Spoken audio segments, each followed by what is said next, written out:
Welcome to This is Thailand. Most of the stories we tell on this channel are warnings. A man arrives somewhere warm and hopeful, makes a series of decisions that seem reasonable at the time, and ends up telling us about it from a place of considerably less money and considerably more wisdom. That's the shape of things here usually. This one is different. Brendan is 67 years old.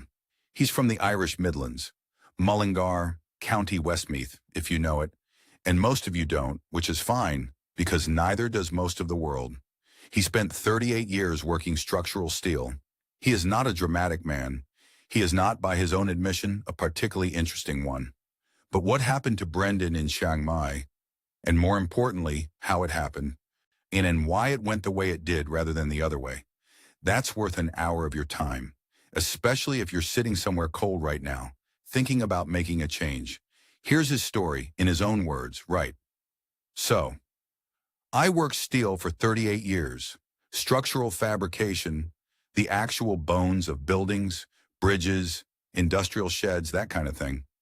Mostly around Westmeath and the surrounding counties. Mullingar, Athlone, the odd job up toward Longford. You measure, you cut, you weld, you check the drawings again. If you've done it right, the thing stands up. If you haven't, it doesn't. There's no in-between in steel. It either holds or it doesn't. I mention this because it's the only context I have for everything else. 38 years of that, and it gets into you. The way you think about things. The way you approach a decision. You don't rush. You don't assume. You check.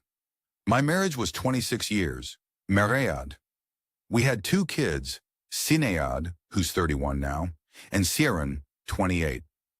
Ordinary enough life, I'd have said. Not exciting, but decent. We had a semi-detached on the Bollandary Road, a small rental property on the other side of town that I'd bought in the mid-90s when prices were still manageable. I wasn't wealthy, not by any stretch, but I'd worked steady and I'd been careful. She left when I was 63, met someone at a Zumba class in Moat of all places.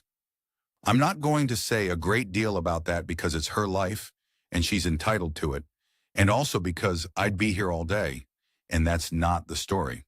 What I will say is that the solicitors got involved, and by the time it was over, because she had the house, the savings account, the car, and whatever else the courts decided was fair, I got the dog, Bono, a 10-year-old black Labrador with a bad hip, and a solicitor's bill I'll not be repeating in public. They let me keep the rental property because it had been in my name before the marriage, and there were documents going back far enough that it was defensible. I sold it about 8 months after the settlement went through, walked away with €155,000. Now, that sounds like a lot of money, and it is a lot of money. I'd never held that much liquid in my life. I remember sitting at the kitchen table in the bedsit I was renting above a chipper on Oliver Plunkett Street. And I want to be clear, it was a fine chipper. No complaints about the chipper. Looking at the figure on my laptop screen, and I thought, this is everything. This is the total sum of everything I built in 63 years, and it means absolutely nothing to me right now. That was the winter of 2021, going into 2022. It was a very long winter. Sinead rang every Sunday. Good girl she is. Kieran rang a bit less. That's just how he is, and I don't hold it against him. Bono had bad days with his hip where he'd look at me with those brown eyes like he was apologizing for not being more help, which I found funnier and sadder in equal measure. I ate a lot of beans on toast. I watched television I couldn't tell you anything about. I went to the golf club on Thursdays because I'd always gone on Thursdays, and stopping felt like giving something else away. That's where Declan comes in. Declan Ford, retired ESB engineer, 9-iron like a surgeon, Soino, and the man who inadvertently changed the entire direction of my life. Declan had done 2 winters in Chiang Mai. He came back the second time looking, and I say this with the full knowledge that it's annoying, genuinely well. Not suntanned holiday well, actually well, like something that had been tensed up for 30 years had been allowed to relax. I'd half dismissed his stories the first time he told them. I'd assumed it was the kind of thing men say. The food, the weather, the cost of living. I assumed there was a seedier version he wasn't telling me at the golf club. But then I was standing in the car park in November, freezing, watching sleet come sideways off the Midlands. And Declan said to me, "Brendan, you should go. Not Pattaya, Chiang Mai. Completely different place. Older city, temples, proper food, sensible expat community. Want your pension will stretch 3 times as far as it does here. Nobody knows you. You can just be a man on his own having a look around." I didn't book anything that week. I went home and I thought about it the way I'd think about a drawing that didn't look quite right. I turned it around. I looked at where it might fail. I read about Thailand. Actually read not just forums, but books. I watched a few YouTube channels, including, I'll mention, this one, which is why I know the shape of how things go wrong, generally speaking. I was aware. I want to be clear about that because it matters to what comes next. By December, I decided. I booked a 3-week trip for January 2023. Chiang Mai. Not Pattaya, not Bangkok, not Koh Samui. Well, Chiang Mai specifically because that's what Declan had said, and I saw no reason to second-guess a man who'd done the research before me. The night before I flew, Declan and I had a pint at the golf club. He'd given me a lot of practical advice over the previous weeks. Areas to stay, what a fair price for a serviced apartment was, which guest houses were decent, where to eat. And then just before we finished, he said something he hadn't said before. He said, "One rule. Don't move money for 6 months. Doesn't matter what you feel. 6 months, nothing moves." I said that sounds manageable. He looked at me like I'd said something either very wise or very naive, and he wasn't sure which. Maybe both. I flew out of Dublin on the 12th of January. It was 4 degrees when I left. When I landed in Chiang Mai, it was 26.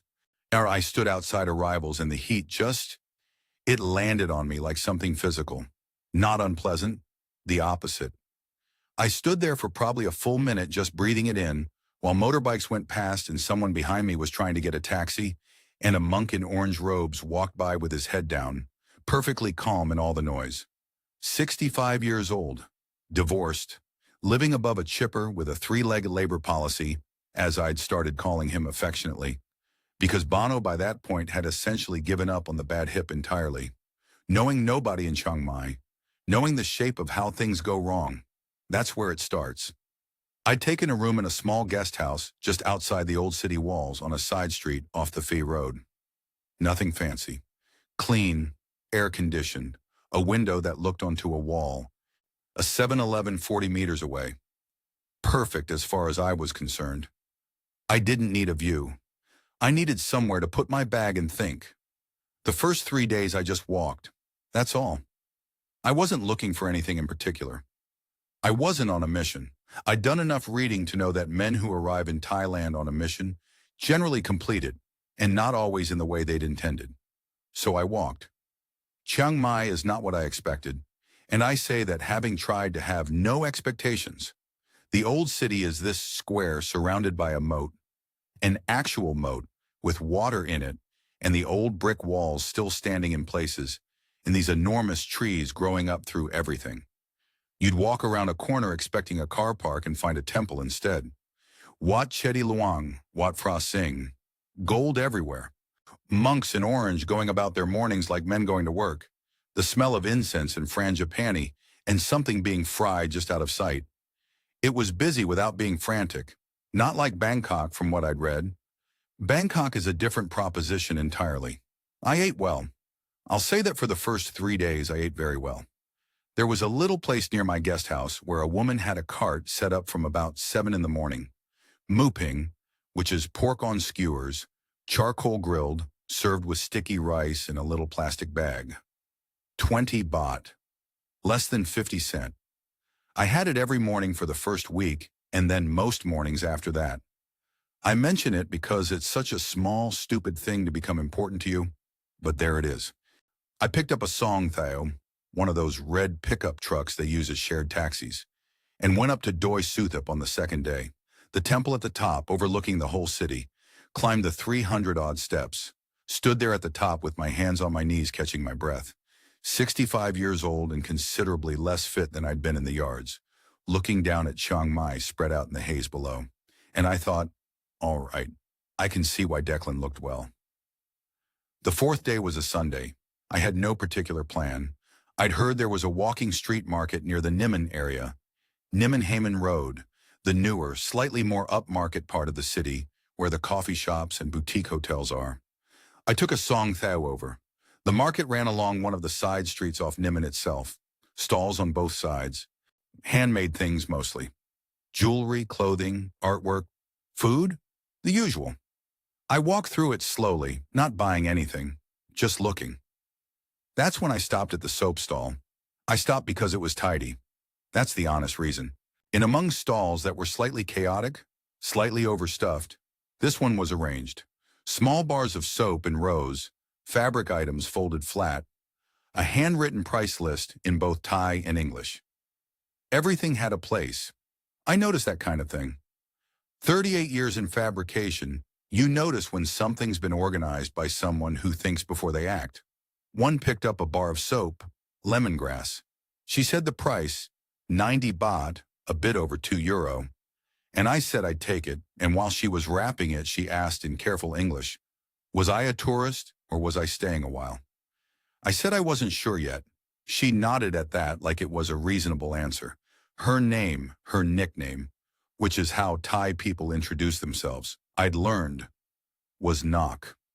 She was, I'd later find out, 44. Divorced. She had a son, At, studying engineering up in Chiang Mai University. She ran the stall on Sundays and worked part-time on reception at a small hotel near the night bazaar during the week. That's what I know now. At the time, I knew she sold soap, and she'd asked a sensible question. We talked for, 10 minutes, maybe 15. It wasn't, I want to be precise about this, it wasn't flirtatious. She didn't perform anything. There was none of the relentless warmth you get from people in the tourist trade who need you to buy something or like them. She was just straightforward. She asked questions and waited for the answers. At some point, she asked what work I'd done, back home, and I explained it. Structural steel fabrication, the drawings, the cutting, the welding, the checking, the way a building's load gets distributed through the frame. I'm aware it's not compelling dinner party material. I've watched people's eyes glaze over before. She listened, and then she was quiet for a moment, and she said, "It sounds like patient work." I've thought about that a lot since. Not because it's a profound observation, it isn't particularly, but in 38 years across every yard in sight and client meeting I'd ever had, nobody had ever described it that way. Skilled work, people said. Good, honest work. Hard work. Patient work. No. And she'd landed on it without knowing anything about me, just from what I described, in her second language, while simultaneously serving another customer. I don't know. Something about it caught me sideways.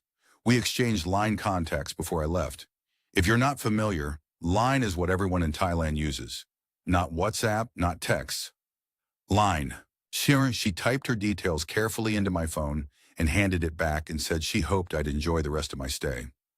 Not come back and see me. Not we should have dinner.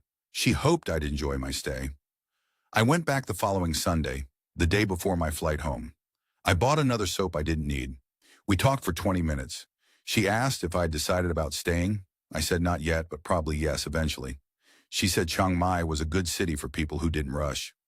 I flew back to Dublin the next morning. 4 degrees and raining, which felt like a comment. We messaged online across February and March. Not constantly. Every few days, sometimes longer. She'd send a photo of the market stall on a Sunday morning. I'd send a photo of Bono looking disgusted with the weather, which he was, always. And neither of us said anything particularly meaningful. We were just in contact, maintaining a thread. I booked a return trip for April. 2 weeks. I want to be clear that this wasn't entirely about Nok. I'd decided I wanted to go back regardless, but I'd be lying if I said the messaging had nothing to do with the timing. The April trip was different from January. I knew the city now, at least slightly. I knew which Song Theo to take and what a fair price was and where to get the mooping. There's a comfort in that, knowing a place a little. We met for coffee twice that first week. A small place on one of the soares off Nimen, the kind with good air conditioning and plants everywhere, and young Thai people on laptops. We went to Doi Suthep together, which I'd already done but didn't mention. And I walked up the steps considerably more slowly with company, which I found improved the experience. She introduced me briefly to a friend of hers, a woman who ran a fabric shop in the old city. The introduction lasted 5 minutes. I mention it because it's the kind of thing you notice. She was comfortable enough to put me in front of someone she knew. That's not nothing. Nothing moved fast. That's the thing I keep coming back to when I describe those early months. Nothing moved fast on either side. And given what I'd read, given what I knew could happen, that slowness was its own kind of information.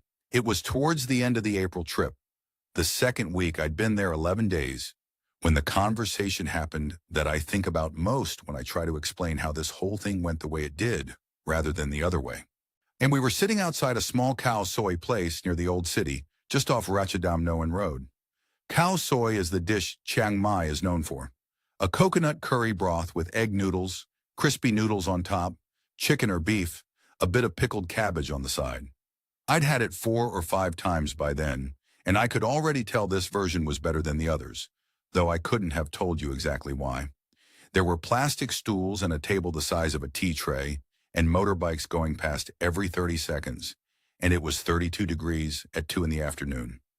Nok mentioned, without really leading up to it, that her mother needed a procedure, a minor one, something with her knee, inflammation, required a hospital visit and some treatment. The bill was going to be around 35,000 baht. That's roughly 900 euro. See, she wasn't asking directly. I want to be accurate about that. She didn't say, "Will you pay for this?" She mentioned it in the way you mention something that's on your mind, the way you'd say to a friend, "I've got this thing I'm dealing with," without necessarily expecting them to do anything about it. But we both knew what was in the air. I'm not naive, and neither was she. I thought about it for a moment. I thought about Declan's rule, which I hadn't forgotten. You don't forget a rule you've been waiting to need. And I thought about the fact that we were 3 months in, barely, and that I liked this woman considerably and didn't know her nearly well enough, and that the shape of how things go wrong is exactly this. A reasonable amount, for a genuine reason, at a moment when your feelings are ahead of your judgment. I said I was sorry to hear about her mother. I said I hoped the treatment would help, and I said I wasn't in a position to help with that yet. I used the word yet deliberately. I didn't say no, full stop, because that felt like a door closing. I said yet, which was honest. It acknowledged where I hoped we might be going, while being clear about where we actually were. She was quiet for a moment, not upset, or not visibly. She nodded in the way she nodded at things, which was a small, precise movement that meant she'd heard you and was processing it. Not that she was agreeing. Then she said, "I understand," and that was it. She didn't press. She didn't go quiet in a way that indicated she was hurt. She didn't change the subject in a way that suggested she was pulling back. We finished the khao soi. We walked back toward Niman. We talked about other things. I flew home 2 days later. I sat on the plane for the 12-hour hop to Dubai, and then the short leg back to Dublin, and I thought about that conversation probably 4 times. I was trying to work out what her response meant. If it was genuine, a woman who understood that a man she'd known for 3 months had reasonable limits, or if it was the long play, the patience of someone who knew that pushing too early loses the game. I genuinely didn't know. I still don't entirely. I've decided it doesn't matter because everything that followed was consistent with the first interpretation, and at some point you have to weigh evidence rather than theory. But I'm not going to pretend I was certain. I wasn't. What I was certain of, she hadn't ended it. The messages continued through May and June at the same pace they'd been before. Same rhythm, same tone. A photo of the stall on a Sunday, a question about how Bono was getting on. Nothing loaded, nothing that felt like she was recalibrating. I did something in June that I want to mention because I think it matters. I rang Declan, told him what had happened, the conversation, her response, where I was with it all. I wasn't looking for permission. I was checking my own thinking against someone who'd been here before me. Declan was quiet for a moment and then he said, "The fact that she didn't end it is information. Use it, but keep the rule." So I kept the rule. By July, we'd reached the 6-month mark from our first conversation at the market stall. It felt, I'll admit, slightly artificial to be counting from a particular date. Wait, but I'd set the rule internally and I intended to keep it precisely, not approximately. 6 months meant 6 months. What changed at 6 months wasn't dramatic. I didn't transfer money or make a declaration. What changed was that, when I flew back to Chiang Mai in August for another 2 weeks, I stopped tracking things quite so carefully. We'd go to the market together, and I'd pay for both of us without thinking about it. We'd go to the night bazaar for dinner. She liked a particular Eisen place there. Larb moo and sticky rice and a Leo beer each. Maybe 300 baht between us, €8. And I'd pay. Not because I was trying to prove anything, just because it was normal. Two people eating dinner, one of them picks up the bill. I noticed that she noticed, not with any particular reaction. Just that she was aware of the shift and didn't make anything of it. There's a thing in Thai culture, I'd read about it but now I was seeing it, where the avoidance of awkwardness can look like indifference if you're not watching properly. She wasn't indifferent. She was careful with the same deliberateness I tried to be careful with. That symmetry was the thing I found most reassuring, across the whole of that period. Neither of us was in a hurry to get somewhere the other one wasn't ready for. Which brings me to the thing that happened in month 3 that mattered, I think, as much as anything. And it happened because I said no. Not the no itself. What came after it? Around month 7, I did something that surprised her. I know it surprised her because it was the only time I ever saw her genuinely unsure of what to say for more than a few seconds. I asked to meet her parents. I want to be clear. This was my idea. She hadn't raised it. She hadn't hinted at it. We'd been spending more time together during my August trip. I'd extended it to 3 weeks, which felt right, and at some point I said, more or less directly, I'd like to go to Lamphun. I'd like to meet your family. She looked at me for a moment, not suspiciously, more like she was calibrating. Then she said, why do you want to do this? And I said, because if I'm going to keep coming back here, I should understand where you come from. She thought about that.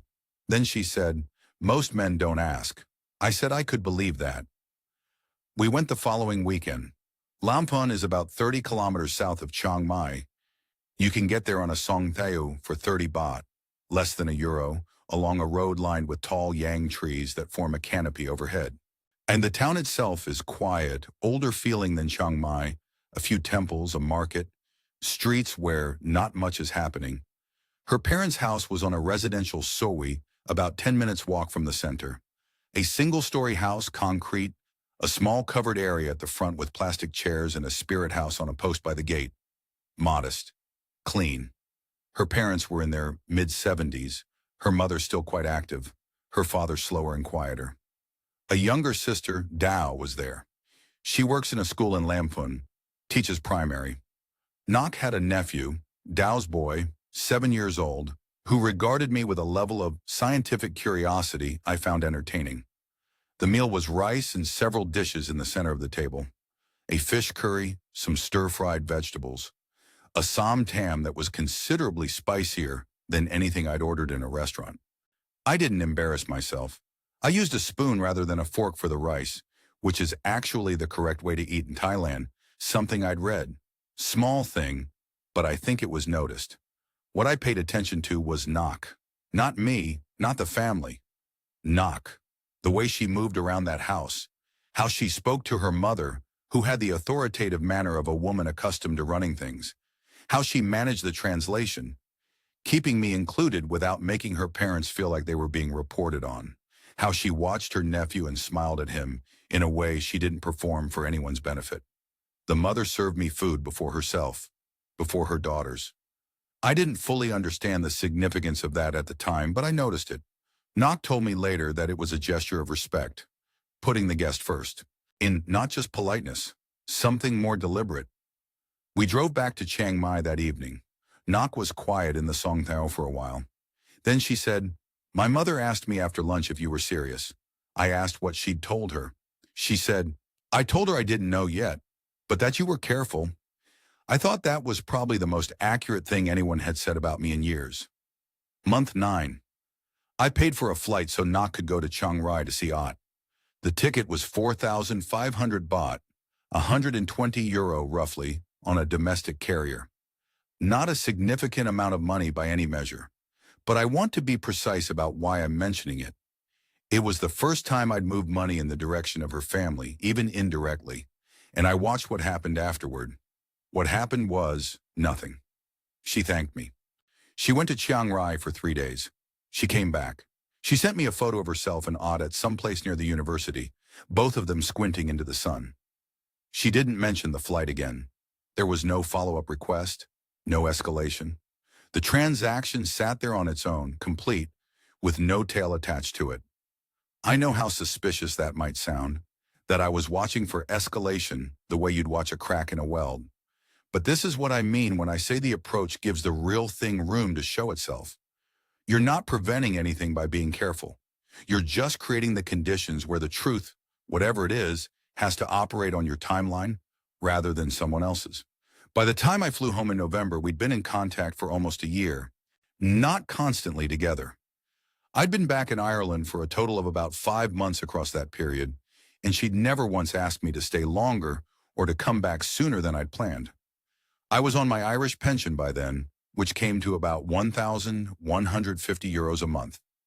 Living costs in Chiang Mai were running me around 30,000 to 35,000 baht a month when I was there, roughly €800, which covered rent on a short-stay serviced apartment near Nimon, food, transport, everything. Comfortably within what I had. Not tight, not extravagant either. I got back to Mullingar in November and spent the winter there. Bono had got worse with the hip. I took him to the vet in December, and the vet said what I'd suspected for a while, but hadn't wanted to hear. I'm not going to dwell on that. It was a bad few weeks. Synod came over, and we had dinner, and she asked about Thailand and about Nok. And I told her what I could, which was, I think it's real, but I'm not finished checking. She said, "Duh, you've been checking for a year." I said, "I know, I'm nearly done." She laughed at me, which was fair. But I did do one more thing in that 12th month that I want to mention, because it was practical rather than emotional, and it turned out to matter. I sat down with a notebook and worked through the actual numbers. My pension, the cost of living in Chiang Mai, the retirement visa requirement, 800,000 baht, about €21,000, that had to sit in a Thai bank account to qualify for the non-OA visa. Whether the remaining savings I had, after setting aside what I intended to protect, would cover an unexpected medical situation, a flight home in an emergency, a reasonable contribution to Nok's family at some point down the line. It worked. Not lavishly, but it worked. And knowing that it worked, having actually done the arithmetic rather than just hoping it would be fine, meant that when I booked my ticket back for January 2024, I wasn't going on hope. I was going on numbers I trusted. The hope was there too. I'm not going to pretend otherwise, but hope on its own is not a load-bearing material. I came back to Mullingar that November, knowing it would be the last winter I spent there. Not dramatically. I didn't stand at the window making speeches to myself. I just knew it the way you know a job is finished. Not because someone tells you, but because you've checked the drawings against the structure and everything lines up. The practical work of leaving took most of December and January. The bedsit lease ended in February, which gave me a deadline, which helped. I'm a man who works better with a deadline. I sorted through what I had, which wasn't much. 2 years in a bedsit has a clarifying effect on possessions. Kept what mattered, gave away, or sold the rest. A neighbor took the television. I gave Kieran my father's tools, which I should have done years ago. The money was the part that required the most thought. I had the €155,000 from the property sale, less what I'd spent over 2 years of living costs and flights and the Irish pension supplementing everything. I was down to roughly €148,000 in accessible savings at that point. I needed 800,000 baht, about €21,000, sitting in a Thai bank account to qualify for the retirement visa. And that would come out of savings and stay there, locked in, not to be touched except to show the immigration office at annual renewal. It's a real requirement, the non-OA retirement visa. Not optional. You can also qualify through monthly income if you can prove 65,000 baht a month coming in. But my pension alone didn't reach that, so the lump sum route was the one I'd use. That left me with roughly €127,000 after the visa deposit. which wasn't an enormous amount of money for the rest of a life, but was workable in Chiang Mai on my pension with sensible habits. But I wanted to do one more thing before I flew. I rang Sinead, not to ask permission. She's 31, not my parent, but she's the sensible one, and I wanted to tell her what I was doing and why. And I wanted to set something up with her that I hadn't told Knock about and wouldn't be telling her. I transferred 130,000 euros into a separate Irish account and put Sinead's name on it as co-signatory. Her and me both, meaning neither of us could move it without the other. I explained it to Sinead as, this is the thing that stays put no matter what happens. This is not Thailand money. This is emergency money, old age money, the thing that means if everything else goes sideways, I'm not destitute at 75. Sinead was quiet for a moment, and then she said, are you sure about this woman? I said I was as sure as I was capable of being, which was probably more sure than I'd been about anything in several years, but not certain, because certainty was for people who hadn't done the reading. She said, that's the most dad answer you've ever given me. So that was sorted. I flew back to Chiang Mai in early February 2024. I found an apartment to rent in the Niman area. A proper one this time. Not a service guest house room, but a one-bedroom apartment on the 4th floor of a building about 10 minutes walk from where Knox Market Stall was. 15,000 baht a month. Under 400 euro. Air conditioning, a small kitchen, a balcony that looked out over the rooftops toward Doi Suthep in the distance on clear days. I did the retirement visa process at the Chiang Mai immigration office on Promenade Road. It's bureaucratic but not impossible if you have the paperwork organized, which I did. Proof of age, passport, proof of funds in the Thai bank account, health insurance. Health insurance is required, and I'd arranged a policy that covered hospitalization up to 5 million baht, which cost me around 35,000 baht a year, roughly 900 euro. Not cheap, not optional either if you're sensible about it. The visa process took 2 visits and about 4 hours total. I had a coffee at the shopping center while I waited. The whole thing was, I'll say it, slightly anticlimactic for something that represented a permanent change in the direction of my life. A stamp and a passport, annual renewal required, 90-day reporting to immigration every 3 months, which you can now do online. That's it. I told Knock I had the visa sorted over dinner that week. The same as on place at the night bazaar she liked, same larb moo, same Leo. She said, so you're staying? I said yes. She didn't say anything for a moment, and then she picked up her beer and tilted it slightly in my direction, which was as close to a toast as either of us was going to manage, and we left it at that. The 400,000 baht conversation happened about a month after I moved in. Month 18 of knowing her, roughly. I raised it myself. I want to be absolutely clear about that, because it matters to how I think about it. She didn't ask. I'd been to Lamphan again, a second visit, and I'd looked properly at the house. The eyes of a man who'd spent 38 years assessing structures. The roof was in poor condition, the kind of deterioration you don't fix cheaply once it gets far enough along. There was some work needed to the external walls as well, moisture getting in at the base.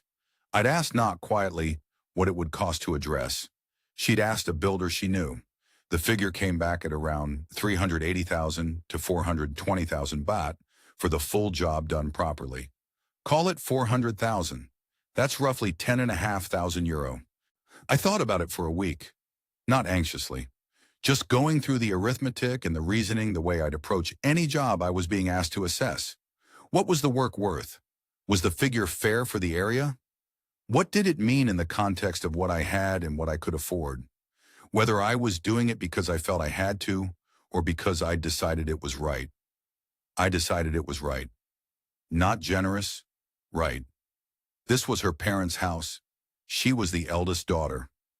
In Thailand, that carries a weight that doesn't translate neatly into Western terms, but the basic shape of it is, the family looks to you and you look after the family if you can. I could. The amount was within what I'd budgeted for family contribution, which I'd actually budgeted for, which is a sentence I want you to notice. I told her over coffee one morning, Mike's at the table in my apartment. I said I'd like to contribute to the repairs at Lamphan. I named the figure. She went very still. After a while, she said her parents would be embarrassed to accept money directly from me. I said I'd thought about that. I said the money could go through her and it could be framed however she thought was appropriate, as a contribution toward the house, not as a gift, more like a practical arrangement between people who were part of the same situation now. She looked at me for a long time. Then she said, "You thought about their face." I said I'd tried to. She was quiet again. Then, "All right." That was the whole conversation. No tears, no declarations, no moment I can point to and say that's when I knew. Just, "All right." And the work got done on the Lamphun house over the following 6 weeks.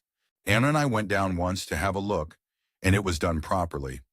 I didn't feel like I'd taken a leap. That's the thing. The whole preceding 18 months had been a series of small, deliberate steps, each one following logically from the one before, each one checked against what I knew and what I could afford and what the evidence in front of me actually supported. The 400,000 baht wasn't a leap. It was the next step on a level I'd been walking for a year and a half. The steel either holds or it doesn't. I'd checked the welds. I was as satisfied as I knew how to be. I want to tell you about 3 moments, not because they're the dramatic ones. There weren't really dramatic ones, which is part of the point. But because in each of them the story could have gone the other way, and I think you should know that. The first happened about 4 months after I moved in permanently. There was an expat meetup, one of those informal things usually held at a bar somewhere in the Niman area. Expats of various vintages getting together on a Tuesday evening for a drink in the particular comfort of speaking your own language at full speed. Someone had mentioned it on a Facebook group I joined. I went along, reasonably skeptical but curious. There was a man there, British, I'd say mid-60s, who'd been in Chiang Mai for 7 years. He knew the city well. He had opinions about everything, the way men do when they've been somewhere long enough to feel like an authority. He was also, underneath the knowledge, comprehensively bitter in the way that some long-term expats get. Not dramatic about it, but you could taste it in how he talked about Thai women, about Farang who thought they'd cracked it, about the whole enterprise of Western men coming here thinking they'd found something real. He got on to knock within about 20 minutes of me mentioning her. She was running a slow game, he said. The patient approach wasn't sincerity, it was strategy. The most sophisticated version of the play was the one that looked exactly like what I thought I was seeing. He'd watched it happen a dozen times. I listened. I didn't argue. I went home and thought about it for 3 days, which is roughly how long it takes me to think something through properly. Here's what I concluded. He might be right. I couldn't rule it out. But his evidence was a theory about patterns. And mine was 18 months of specific behavior from a specific woman that hadn't, at any point, been consistent with what he was describing. A theory about how things generally go is not the same as evidence about how this particular thing is going. I'd spent 38 years in an industry where structural failures happen because someone trusted the general principle and didn't check the specific weld. I wasn't going to make that mistake here. I also concluded something else, which is that the expat community in Chiang Mai contains genuinely useful knowledge and genuinely corrosive cynicism in roughly equal proportion, and you need to be careful which one you're drinking. Some of those men had been burned badly and were warning from real experience. On others had been burned and decided that made them experts on everyone else's situation. The two groups sound identical until you look at whether they're actually attending to your specific circumstances or just reciting a general verdict. I still go to the occasional meetup. I'm more selective about which conversations I engage with. The second moment was slower. Aat, Nok's son, was polite to me from the first time we met, but politely distant in a way that was its own kind of message. He's 22, studying engineering, serious in the way young men who are studying hard tend to be. He'd come down to Chiang Mai a few times over the first year and a half, staying at Nok's apartment, and we'd share a meal, exchange a few sentences, and he'd go back to being somewhere else in the room. I didn't push it. I want to be clear about that. I didn't try to win him over, didn't buy him things, didn't make speeches about my intentions toward his mother. I just existed in proximity to him, respectfully, without demanding anything back. This is apparently not what most men do. Knock told me, sometime around month 15, that he'd noticed I didn't try too hard and that this had registered with him as something different. The moment that actually shifted things was about 18 months in. He rang Knock while I was at her apartment one evening. I could hear the call from the other room. And afterwards she came in and said Ott wanted to ask me something about his structural engineering coursework. Load calculations for a bridge design project. Could I help? I said, of course. He rang back. We talked for about an hour and a half. I explained what I knew, and which was practical rather than academic. The difference between how you calculate it on paper and how you think about it when you're standing on a site looking at actual material. He asked good questions. Sharp questions, actually. By the end of the call, I'd told him 2 or 3 things I suspect his lecturers hadn't covered. He said thank you. Genuinely. And the next time he came to Chiang Mai, he sat across the table from me at dinner and talked properly rather than politely. That's all. It wasn't dramatic. There was no declaration. It was just different. I think about that shift sometimes.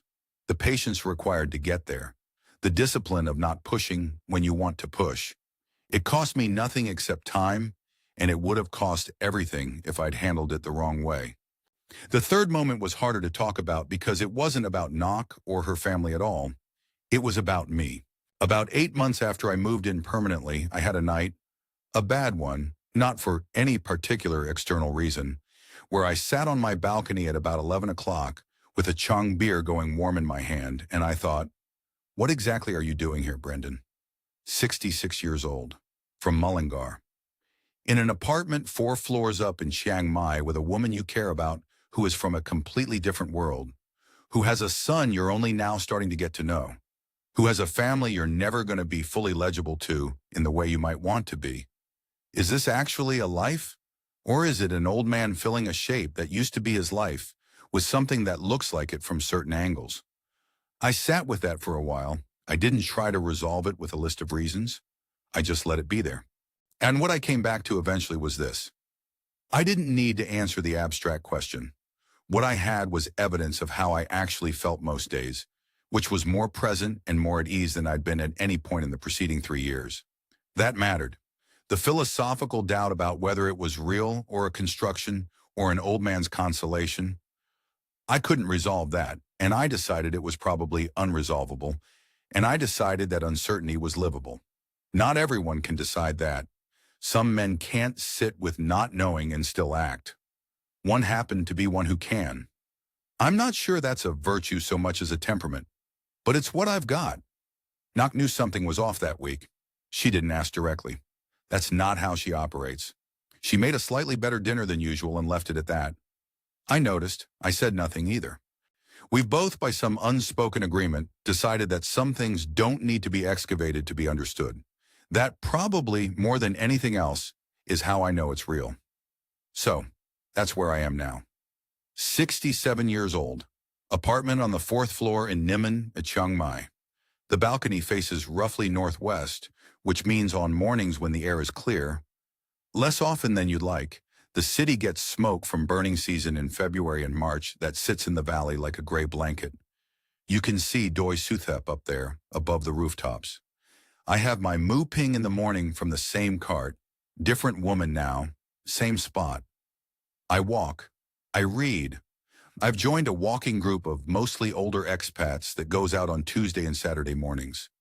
Decent hills around Chiang Mai if you know where to look. And I've found in that group, 2 men I'd actually call friends, not acquaintances. Friends. That took about a year. I'm not in a hurry about that kind of thing either. Knock comes over 4 or 5 evenings a week. We're not living together. That was a mutual decision, arrived at without much discussion, which is how we arrive at most things. She has her apartment, I have mine. She runs her stall on Sundays. I go to the market on Sundays. These are not unrelated facts. My Thai is genuinely terrible. I want to be honest about this because I've heard men talk about learning Thai as if it's simply a matter of application, and I have applied myself with reasonable diligence for 2 years, and I remain, at best, functional in a very narrow range of situations. Numbers, food, basic directions, a handful of polite phrases. Knock finds this funnier than I do. Her English has improved considerably in the time we've known each other, which I suspect is not unconnected to the fact that my Thai has not improved correspondingly, and she is too polite to say so directly. The Irish account sits at approximately 130,000 euros, Sinead's name and mine. Neither of us has touched it. My pension comes in at 1,150 euros a month, which covers my living costs here with some left over. I draw down a modest amount from savings occasionally for a flight home, a medical bill, an unexpected expense. I am not financially squeezed. I attribute this to not paying bar tabs I can't afford, not sending monthly remittances, not funding businesses I don't understand, and not building a house for anyone. I mention these things not as self-congratulation, but because they are the specific things that eat men's savings here. And I'd read enough to know them before I arrived. Siran came to visit for a week last year. It went reasonably well. He found the heat difficult and the food challenging, but he was good-mannered about both. We walked around the old city one morning, and he asked me fairly directly whether I was happy. I thought about it for a moment. I'm not a man who answers that question quickly. And I said yes, I thought so, more than I'd expected to be. He seemed to find that satisfactory. He went home and rang more often after that, which I took as a positive indicator. Sinead still rings every Sunday. Now I ring her. Now. There are a few things I want to say before I finish, because I'm aware this story has probably frustrated some of you. You came here for the warning, and I've given you something else. So let me give you the warning version of the same story, because it's in here. The 6-month rule. I cannot overstate this. Not 5 months. Not 4.5 because things are going well. 6. The rule exists because your feelings at month 2 are not reliable information about another person. They are reliable information about how badly you want this to work. Those are not the same thing. I don't care how real it seems. 6 months, nothing moves. See the family before you commit to the person. Not a brief meeting. A proper visit to their actual home where you can watch how the person you're with operates in the context they come from. This is where you find out who someone is, not at a restaurant in the city where they're performing for you. Understand what family obligation actually means here, and budget for it. Before you decide whether you can afford to be with someone. It is not manipulation if she tells you her parents need support. That is a real cultural expectation and a genuine part of what you are signing up for. The question is whether you can afford it and whether the amount is reasonable. Research what reasonable looks like, then decide. Don't be surprised by it after the fact. Keep something protected that she cannot access. Not because you distrust her, because you are 65 years old and you are not an Egypt. Same reason you put expansion joints in a bridge. Not because you think it'll fail, but because you respect the forces involved. And the last thing, the most important thing, the thing that keeps me up at night slightly if I'm being completely honest with you. I got lucky with who she is. And I want to say that again because I don't think it can be said enough. The approach I've described, the patience, the rules, the checking, it gives the real thing room to show itself. That's all it does. It doesn't create the real thing. It doesn't guarantee you'll find it. The same approach with a different woman would have produced a very different story. I know this. I think about it. I don't fully know what I would have done if the evidence over those months had gone the other way. I hope I would have walked. I think I probably would have, but I don't know for certain, and I think that honesty is owed to you. Don't take my story as a template. Take it as a case study in what's possible when patience meets something worth being patient for. Those are two separate variables. You control one of them. That's all I've got. I hope it was useful. That's Brendan, 67 years old, retired steelworker from Mullingar, now living his quieter version of a second life in Chiang Mai. Here at This is Thailand, most of the stories we tell are warnings. We don't apologize for that. The warnings are real, and the men who ignore them pay for it in ways that take years to recover from, if they recover at all. But we'd be telling you only half the truth if we pretended there was no other outcome available. Brendan's story is the other half. Not because he was luckier than the others, though he says himself that luck was involved, but because he was slower, more deliberate, more willing to let time do the work that emotion wanted to rush. The honest thing to say is this. We don't know if Brendan's story continues the way he hopes it will. Hot 2 years is not a lifetime. But we know that whatever happens next, he is not financially destroyed. He has not signed property over to anyone. He has not isolated himself from his children. And he has not made the irreversible decisions that make the other stories on this channel so difficult to hear. He retained the ability to walk away intact. That is not a small thing. For many of the men who've sat in that chair before him, that ability was the first thing they surrendered. Watch the next story. It will probably be a warning. But remember this one too. Thanks for being here. We'll see you next time on This is Thailand.